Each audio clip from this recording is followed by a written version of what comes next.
Hold up ito, wag ka nang pumalag. Ako? Oo, dalawa lang naman tayo dito eh, bobo.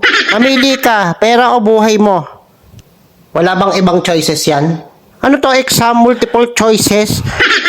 Ay, sarap sa kalin. Yung buhay ko, binigay ko na sa asawa ko.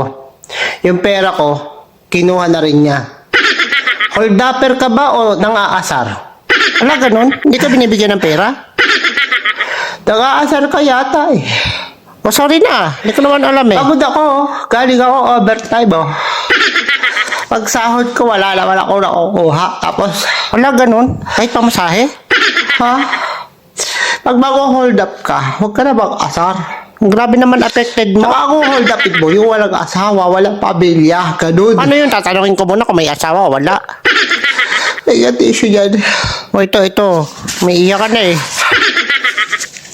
Pag hold up lang, walang asaran. Hindi ko naman alam eh. Ang iinis ka eh. Sige, sa susunod tatanungin ko kung Subukan sige. mo, nabubuli ka pa eh. Nag-hold up ka na, nabubuli ka pa. Hindi ko nga sadya, hindi ko alam. Dalawang kaso yan. Wala, ganun ba yun? Bullying and hold upping. Uy, totoo yun? Meron yata nun.